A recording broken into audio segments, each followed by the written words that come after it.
ప్రతి గింజ మేమే కొంటాం, రైతుల్ని కడుపులో పెట్టి చూసుకుంటాం, వాళ్లకు ఎలాంటి కష్టం రానివ్వం. ప్రతిసారి ఇదే బిల్డప్, ప్రతిసారి ఇదే డైలాగ్. ప్రభుత్వం చేస్తున్న ఇలాంటి ప్రకటనలకు క్షేత్రస్థాయిలో పరిస్థితులకు అస్సలు పొంతన కుదరడం లేదు. కోతలు పూర్తయి రోజులు గడుస్తున్నప్పటికీ ధాన్యం గింజలు మిల్లులకు చేరడం లేదు.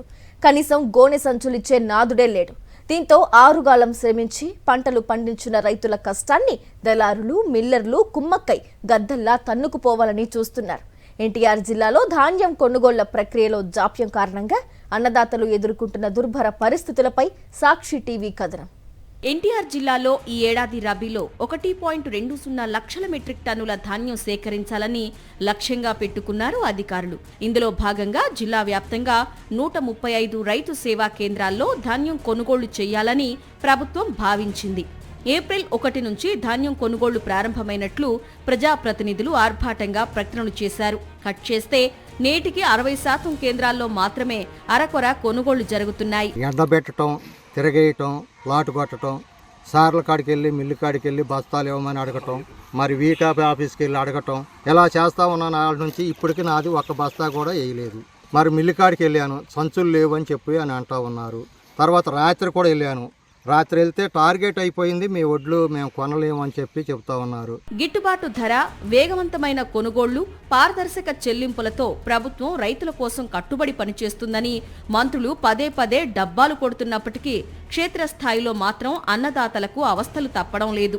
రైతులకు ఎలాంటి ఇబ్బంది లేకుండా ధాన్యం కొనుగోలు జరిగేలా చూస్తామని ప్రభుత్వ అధికారులు చెప్తున్నప్పటికీ కోత కోసిన ధాన్యం దాదాపు నెల రోజులైనా కల్లాల్లోనే దర్శనమిస్తోంది. ఒడ్లు తీసుకొచ్చి కళ్ళంలో ఎండబోసి నెల 15 రోజులే ఉన్నాయి. ఆ ఒడ్లు ఇప్పటికీ స్పందించడం లేదు, సంచులు ఇవ్వట్లేదు మాకు. నేను 10 రోజుల నుంచి మిల్లికాడి తిరుగుతున్నా, బాలాజీ చుట్టూ తిరుగుతున్నా కూడా ఒక్క సంచి ఇవ్వలేదు నాకు.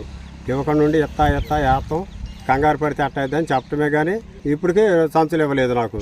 ధాన్యం కొనుగోళ్లు ప్రక్రియలో అడుగడుగునా సమస్యలు వెంటాడుతుండటంతో రైతులు తీవ్ర ఇబ్బందులు పడుతున్నారు.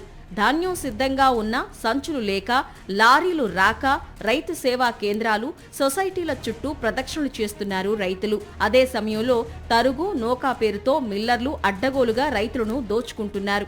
కోసి దాదాపుగా నెలవుతుంది. ఇది ఇంతవరకు కూడా బస్తా ఇవ్వటం కానీ కాటేయటం కానీ లేదండి. కిందన్న బస్తాలు మొత్తం కూడా పుచ్చిపోతున్నాయి, చెదలు కొడుతున్నాయి కానండి పట్టించుకున్న వాళ్ళు లేడు. నాకు వచ్చేసి 100 టిక్కీలు కావాలి. మరి అందరూ వెళ్ళి ఒకటో రెండో పోట్లాడుకొని కొద్దిగా ఉన్నోళ్ళు వాళ్ళు తెచ్చుకున్నారు. మరి నేను పెద్ద రైతును కాబట్టి నేను ఎక్కడో పోను, ఎక్కడ ఎవరితో పోట్లాను, ఎవరితో నేను తెచ్చుకోను. ఓవైపు కొనుగోళ్లు జరగకపోగా మరోవైపు అకాల వర్షాలు రైతుల్ని భయపెడుతున్నాయి.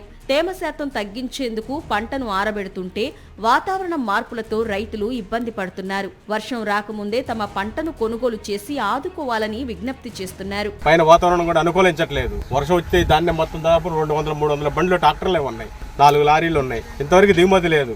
నేను తెల్లవారుజామున వచ్చాను. ఇవాళ 3 రోజు ఇంటికి పోవడం రావడం మాకు ఇదే పని సరిపోతుంది. ఏ పని అవ్వట్లేదు మాకు. కళ్లాల్లోని ధాన్యాన్ని మిల్లులకు తరలించేందుకు కనీసం గోనె సంచులు కూడా ఇవ్వడం లేదని రైతులు ఆవేదన వ్యక్తం చేస్తున్నారు. 100 గోనె సంచులు కావాల్సి వస్తే అందులో సగం మాత్రమే ఇచ్చి సరిపెడుతున్నారు. గతేడాది రవాణా ఛార్జీలు సక్రమంగా రాకపోవడంతో ఈ ఏడాది మిల్లుల నుంచి లారీలను పంపించడం లేదు. వచ్చిన లారీలన్నీ కూడా అన్లోడ్ చేయకపోవడంతో వాహనాలన్నీ ఎక్కడికక్కడ నిలిచిపోతున్నాయి. మరోవైపు ఇదే అదునుగా మిల్లర్లు, దళారులు రెచ్చిపోతున్నారు. తేమ శాతం పేరిట రైతులను నిలువున దోచుకుంటున్నారు.